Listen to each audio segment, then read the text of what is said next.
Hi friends, this is Kiski Miski. இன்னைக்கு ரொம்பவே அட்டகாசமான 2 ரெசிபி பார்க்க போகிறோம். அடிக்கிற வெயிலுக்கு குளு குளுன்னு சாப்பிட்ற மாதிரி மேங்கோ அண்ட் மெலன் சார்பெட் எப்படி பண்ணுறதுன்னு பார்க்க போகிறோம். அதுக்கு முன்னாடி நம்ம சேனலை சப்ஸ்கிரைப் பண்ணாதவங்க சப்ஸ்கிரைப் பண்ணிவிடுங்க. மில்க் யூஸ் பண்ணி நம்ம பண்ணுற ஐஸ்கிரீம் பார்த்தீங்கன்னா அதுக்கு பேர் ஜெலட்டோன்னு சொல்லுவாங்க. அந்த ரெசிபி அடுத்த வீடியோவில் நம்ம பார்க்கலாம். வெறும் ஃப்ரூட்ஸை மட்டும் யூஸ் பண்ணி பண்ணுறது பேர் சார்பெட்னுவாங்க. ஏதாவது ஃப்ரெஷ் ஃப்ரூட்ஸை வச்சு நம்ம அதை பியூரி பண்ணி அதுக்கப்புறம் ஐஸ்கிரீம் மிஷினில் போட்டு எடுக்கிறதுக்கு பேர் அது வந்து சார்பெட் சொல்லுவாங்க. ஸோ சார்பெட்னா வெறும் ஃப்ரூட்ஸ் மட்டும்தான் இருக்கும், அதில் எந்த ஒரு பால் எக்கு எதுவுமே இருக்காது. ஸோ சார்பெட்னுவாங்க. இது ரெண்டுமே ஐஸ்கிரீம் தான், பார்க்குறதுக்கு ஐஸ்கிரீம் மாதிரி இருக்கும், பட் பேர் தான் வேறு வேறு. இப்போது நம்ம பார்க்க போகிறது சார்பெட் எப்படி பண்ணுறதுன்னு பார்க்க போகிறோம். அதாவது ஐஸ்கிரீம் எப்படி பண்ணுறதுன்னு பார்க்க போகிறோம். நீங்கள் ஐஸ்கிரீம் நினச்சாலும் ஓகே, இல்லை நீங்கள் சார்பெட் நினச்சாலும் ஓகே. ஃபஸ்ட்டு ஒரு 3 மாம்பழத்தை எடுத்துக்கோங்க. அதை 1/2 கட் பண்ணிக்கோங்க. தோல் உரிக்காமல் 1/2 கட் பண்ணிக்கோங்க.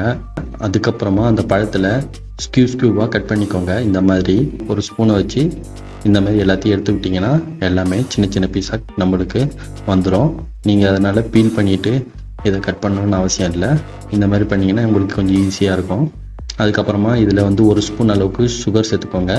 மேங்கோவில் ஆல்ரெடி இனிப்பு இருக்குன்றதுனால நான் 1 ஸ்பூன் அளவுக்கு தான் சுகர் சேர்க்குறேன். உங்களுக்கு அதிகமாக வேணால் 1 ஸ்பூன் கூட எக்ஸ்ட்ராவாக சேர்த்துக்கோங்க. இப்போ இதை நம்ம பிளெண்ட் பண்ணிக்கலாம். நான் உங்களுக்கு காமிக்கிறதுக்காக இந்த பிளெண்டரில் நான் உங்களுக்கு பிளெண்ட் பண்ணி காமிக்கிறேன். வீட்டில் இருக்க மிக்ஸி ஜார்லேயே அழகாக பிளெண்ட் பண்ணிக்கலாம். நல்லா மழைன்னு பேஸ்ட் மாதிரி இதை நல்லா பிளெண்ட் பண்ணிக்கோங்க. பாருங்கள், ரொம்ப அழகாக வந்திருக்கு பாருங்கள், எவ்வளோ அருமையாக வந்திருக்கு பாருங்கள். பியூரி அளவுக்கு நல்லா பிளெண்ட் பண்ணிக்கோங்க. இப்போ இதை வந்து நம்ம ஸ்டெயின் பண்ணிக்கலாங்க. இதில் வந்து மாம்பழத்தில் நிறைய நார் இருக்கும். ஸோ அதனால் அது ஸ்டெயின் பண்ணி நார்லாம் எடுத்துடலாம். இல்லைனா ஐஸ்கிரீம் நம்ம சாப்பிடும்போது நம்ம பல்லில் அடிப்படும். அதனால் இதை நம்ம ஸ்டெயின் பண்ணிக்கிறோம். இதில் எந்த தண்ணியும் சேர்க்கக்கூடாதுங்க. வெறும் மாம்பழமும் சுகரும் மட்டும் போட்டு தான் இதை பிளெண்ட் பண்ணணும். இப்போ பாருங்கள், எல்லாம் ஸ்டெயின் பண்ணியாச்சு. ஃபஸ்ட்டு ஸ்டெயின் பண்ணும்போது கொஞ்சம் கஷ்டமாக இருக்கும், அதுக்கப்புறம் எல்லாமே கண்டிப்பாக ஸ்டெயின் ஆகிடும். இது மல்கோவா மாம்பழன்றதுனால இதில் அதிகமாக நார் இல்லை, மாவு தன்மை இருக்கிற மாம்பழம் போல இருக்குது. அதனால் இதில் வந்து எல்லாமே ஸ்டெயின் ஆகிடுச்சு. ஆல்மோஸ்ட்டு எல்லாம் ஸ்டெயின் ஆகிடுச்சு. இது நார்மலான ஏதாவது மாம்பழமாக இருந்ததுன்னா அதில் நார் அதிகமாக இருக்கும். ஸோ அதனால் நம்ம இதை ஸ்டெயின் பண்ணுறோம். பாருங்கள், இதில் இவ்வளோ தான் நார் இருக்குது. இதில் 1 ஸ்பூன் அளவுக்கு மேங்கோ குளுக்கோஸ் சேர்த்துக்கிறேன். இது சும்மா ஒரு ஃப்ளேவருக்காக சேர்த்துக்கிறேன். இது ஆப்ஷன் தான், உங்களுக்கு வேணும்னா சேர்த்துக்கோங்க. இதை இப்போ நம்ம வேறு ஒரு பவுலில் மாற்றிக்கலாம். இந்த மாதிரி ஏதாவது ஒரு பவுல் இருந்ததுன்னா நீங்கள் அதில் மாற்றிக்கோங்க. அதுக்கப்புறம் இதை நல்லா ஒரு கவர் பண்ணிவிட்டு இதை வந்து நம்ம ஃப்ரீசரில் வச்சுக்கலாம். நல்லா ஐஸாக இருக்குது பாருங்கள். இப்போ இதை நம்ம கட் பண்ணிக்கலாம். நான் இப்போ எடுத்த உடனே கட் பண்ணுறேன், அதனால் கொஞ்சம் ஹார்டாக இருக்குது. நீங்கள் கொஞ்சம் இது 2 நிமிஷம் வெளியில் வச்சுட்டு கூட நீங்கள் கட் பண்ணிக்கலாம், ஒன்றும் பிரச்சனை இல்லை. கொஞ்சம் அப்போது கொஞ்சம் உங்களுக்கு ஃப்ரீயாக இருக்கும், லூஸாக இருக்கும். ஆனால் ரொம்ப இதை மெல்ட் ஆகிடக்கூடாது. சும்மா லைட்டாக மெல்ட் ஆனதுக்கப்புறம் நீங்கள் கட் பண்ணிங்கன்னா உங்களுக்கு ஈஸியாக இருக்கும். சின்ன சின்ன பீஸாக இந்த மாதிரி கட் பண்ணிக்கோங்க. அதுக்கப்புறம் இதை கட் பண்ணி முடிச்சுட்டு இது எல்லாத்தையும் அப்படியே எடுத்து விட்டுருங்க. அதுக்கப்புறம் ஒரு மிக்ஸி ஜாரில் போட்டு நம்ம இதை பிளெண்ட் பண்ணிக்கலாம். இது நம்ம வீட்டில் இருக்க மிக்ஸி ஜார்லையும் நம்ம பிளெண்ட் பண்ணிக்கலாம். பட் ஆனால் கொஞ்சம் கொஞ்சமாக போட்டு பிளெண்ட் பண்ணுங்கள். ஒரே நேரத்தில் போட்டிங்கன்னா நம்மளால் பிளெண்ட் பண்ண முடியாது. ஸோ அதனால் கொஞ்சம் கொஞ்சமாக போட்டு அதை நல்லா மிக்ஸ் பண்ணி பிளெண்ட் பண்ணிக்கோங்க. பாருங்கள், நான் இப்போ இதை பிளெண்ட் பண்ணுறேன். நல்லா மாவு மாதிரி ஒரு ஐஸ்கிரீம் பதத்துக்கு வருது பாருங்கள். ஐஸ்கிரீம் பக்குவத்துக்கு வந்துருச்சு பாருங்கள். இப்போ நம்மளோட ஐஸ்கிரீம் ஆல்மோஸ்ட் ரெடி ஆகிடுச்சு. இப்போ ரொம்ப லூஸாக இருக்குன்றனால இதை வந்து நம்ம திரும்ப இதை ஃப்ரீஸ் பண்ணணும். அதுக்கப்புறமா தான் இதை நம்ம சாப்பிடும்போது அருமையாக இருக்கும். அவ்வளோதாங்க. இப்போ நம்ம எல்லாத்தையும் இதை பிளெண்ட் பண்ணியாச்சு. இப்போ தான் நம்ம ஒரு கவர் போட்டு எடுத்து ஃப்ரீசரில் வச்சிடலாம். ஒரு 3 ஹவர்ஸ்க்கு அப்புறம் பார்த்தீங்கன்னா நல்லா ஃப்ரீஸ் ஆகிருக்கும். பாருங்கள், நல்லா ஃப்ரீஸ் ஆகிடுச்சு. நல்லா ஐஸ்கிரீம் பாருங்கள். குழிக்கரண்டி வச்சு எடுத்துக்கோங்க. ஸ்கியூபாக அழகாக வருங்க. பாருங்கள், எவ்வளோ அருமையாக வருது பாருங்கள். ஸ்கியூபாக பார்க்குறதுக்கு அருமையாக இருக்குது பாருங்கள். மழைன்ட்டு கடையில் வைக்கிற ஐஸ்கிரீம் மாதிரியே இருக்குது பாருங்கள். நம்ம சார்பெட் இப்போ அருமையாக ரெடி ஆகிடுச்சிங்க. இதை இப்போ நம்ம பிளேட்டிங் பண்ணிக்கலாம். இதில் எந்த சாஸு சாக்லேட் சாஸ் எதுவும் போடக்கூடாதுங்க. இது ஏன்னா வெறும் ஃப்ரூட்ஸை யூஸ் பண்ணி நம்ம பண்ணுறதுனால இதில் எந்த சாஸ் எதுவும் சாக்லேட்டில் நம்ம கார்னிஷ் பண்ணக்கூடாது. ஒன்லி வேணும்னா நட்ஸ் யூஸ் பண்ணிக்கலாங்க. இப்போ நான் இதில் ஆல்மண்ட் நட்ஸ் வைக்கிறேன். ஸோ நீங்களும் எதாவது நட்ஸ் வேணுன்னா நட்ஸ் வச்சுக்கோங்க. அடுத்தது நம்ம மெலன் சார்பெட் எப்படி பண்ணுறதுன்னு பார்க்கலாங்க. அதுக்கு முன்னாடி ஒரு மெலனை நம்ம பீல் பண்ணிக்கலாம். மேஷ் மெலனை நல்லா பீல் பண்ணிக்கோங்க. எப்போவுமே மெலனும் சரி வாட்டர் மெலனும் சரி இந்த மாதிரி பீல் பண்ணிங்கன்னா உங்களுக்கு ஈஸியாக இருக்கும். எதுவுமே வேஸ்ட் ஆகாது. பாருங்கள், வெறும் தோல் மட்டும்தான் அழகாக பீல் ஆகுது பாருங்கள். சில பேர் பீல் பண்ணும்போது என்ன பண்ணுவாங்க, பழமும் பாதி சேர்ந்து தோலோடு போயிடும். ஸோ நிறையா வேஸ்டேஜ் ஆகும். இந்த மாதிரி நம்ம வெட்டும் போது நம்மளுக்கு வந்து ஃப்ரூட்ஸு வேஸ்டேஜ் அதிகமாக இருக்காது. இது எப்படி வெட்டணுன்னாக்கா, ஃபஸ்ட்டு ஒரு லேயரை நம்ம கட் பண்ணதுக்கப்புறம் அடுத்த லேயரை ஃபாலோ பண்ணி அதுக்கு ஏற்ற மாதிரி அதை நைஃபை நம்ம மூவ் பண்ணிங்கன்னா ஃப்ரூட்ஸ் எதுவுமே வேஸ்டேஜ் ஆகாது. பாருங்கள், அதோட எட்ஜ் இருக்குது பார்த்தீங்களா, ஒரு தோலோட எட்ஜு.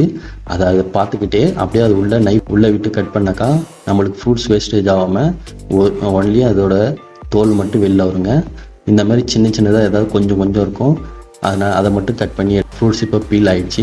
இப்போ இது 1/2 கட் பண்ணிடுவோம். இப்போது இதில் இருக்க சீட்ஸ் எல்லாம் ரிமூவ் பண்ணிடலாம். இன்னும் சின்ன பீஸாக கட் பண்ணிக்கலாங்க. அப்போ தான் நம்மளுக்கு ஈஸியாக பிளெண்ட் ஆகும். ஸோ வாங்க இப்போ இதை நம்ம பிளெண்ட் பண்ணிக்கலாம். வாங்க எல்லாத்தையும் நான் மிக்ஸி ஜாரில் போட்டுக்கிட்டேன். இதில் 2 ஸ்பூன் அளவுக்கு சுகர் சேர்த்துக்கோங்க.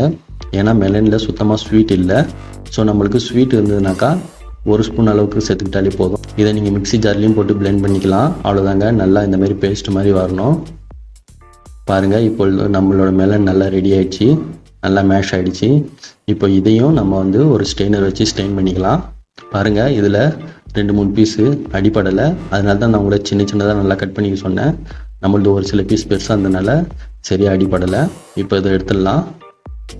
அவ்வளோதாங்க, நம்ம மெலனு நல்லா ஸ்டெயின் பண்ணி ரெடி ஆகிடுச்சு. இப்போ இதை ஃப்ரீஸ் பண்ணிக்கலாம். இப்போ நான் இதை ஒரு வேறு பாத்திரத்தில் சேஞ்ச் பண்ணிவிட்டு இதை ஃப்ரீஸ் பண்ணிக்கிறேன்.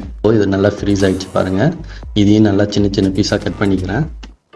உங்களால் எந்த அளவுக்கு சின்ன சின்னதாக கட் பண்ண முடியுமோ கட் பண்ணிக்கோங்க. எப்போவுமே பெரிய பாத்திரத்தில் போடுங்க, நல்லா ஃப்ளாட்டான பாத்திரத்தில். நான் மேங்கோ போட்டோம் பார்த்தீங்களா, அந்த மாதிரி ஃப்ளாட்டான பாத்திரத்தில் கொஞ்சம் பெருசாக போடுங்க. அப்போ தான் நம்மளுக்கு ஈஸியாக கட் பண்ணுறதுக்கு ஈஸியாக இருக்கும், பிளெண்ட் பண்ணுறதுக்கும் ஈஸியாக இருக்கும். நான் வேறு எதுவும் இல்லைன்றனால சரி இதிலே போட்டுக்கிட்டேன். பட் நான் ஆனால் இதை சின்ன சின்னதாக கட் பண்ணி எப்படி பிளெண்ட் பண்ணிடுவேன். நீங்கள் பாருங்கள், இதை வந்து நான் மிக்ஸி ஜார்லேயே போட்டு பிளெண்ட் பண்ணி காமிக்கிறேன். கொஞ்சம் கொஞ்சமாக போட்டுக்கோங்க. ஒரே டைமில் போட்டிங்கன்னா மிக்ஸி ஜார் பிளெண்ட் ஆகுது. பாருங்கள் எவ்வளோ அருமையாக பிளெண்ட் ஆகி வந்திருக்கு பாருங்கள். இப்போ இதை நம்ம எடுத்துக்கலாங்க. பாருங்கள், அருமையாக வந்திருக்கு. நம்ம சார்பெட் ஐஸ்கிரீம் மாதிரியே இருக்குது பாருங்கள். அருமையாக ஐஸ்கிரீம் வந்திருக்கு பாருங்கள். இதில் நீங்கள் மேஷ்மெல்லில் நீங்கள் ஐஸ்கிரீம் செஞ்சு சாப்பிட்டீங்கன்னா செம்மையாக இருக்குங்க. நானே டேஸ்ட் பண்ண அருமையாக இருக்குங்க. பாருங்கள், இப்போது இது கொஞ்சம் லூஸாக இருக்குது. அதனால் இது திரும்ப நம்ம ஃப்ரீஸ் பண்ணிடலாம். பாருங்கள், ஃப்ரீஸ் ஆகிடுச்சு. நல்லா டைட்டாக வந்துருக்கு பாருங்கள். ஐஸ்கிரீம் மாதிரியே எடுக்கும்போது ஸ்க்யூப் பண்ணும்போது எவ்வளோ அருமையாக வருது பாருங்கள். இப்போ இந்த ஸ்க்யூப் எடுத்து எல்லாத்தையும் நம்ம ஒன்று ஒன்றா வச்சுக்கலாங்க. உங்களுக்கு இதுக்கு மேலே எது வேணுமோ கார்னிஷ் பண்ணிக்கலாங்க. உங்களுக்கு எந்த நட்ஸ் வேணாலும் வச்சுக்கலாம். மெலன் சார்பெட் அருமையாக வந்துருக்கு பாருங்கள். ரெண்டுமே இப்போ டிஸ்பிளே பண்ணியாச்சு. 2 சார்பெட்டும் அருமையாக வந்துருக்கு பாருங்கள். ரெண்டுமே கலரும் செம்மையாக இருக்குது பாருங்கள். நீங்களும் உங்கள் வீட்டில் ட்ரை பண்ணி பாருங்கள். உங்கள் கிட்ஸ்க்கும் பண்ணி கொடுங்க, ரொம்பவே லைக் பண்ணுவாங்க. இந்த வீடியோ பிடிச்சிருந்தா லைக் பண்ணுங்கள், கமெண்ட் பண்ணுங்கள், மறக்காமல் சப்ஸ்கிரைப் பண்ணுங்கள். தேங்க்யூ. நம்ம அடுத்த வீடியோவில் பார்க்கலாம். எந்த வேலையாக இருந்தாலும் செய்வியா? செய்வேண்ணா. சம்பளம் கிடையாது, வேலைக்கு விதவிதமாக சாப்பாடு மட்டும் உண்டு. பரவாயில்லையா? இப்போதைக்கு அது போதுங்க.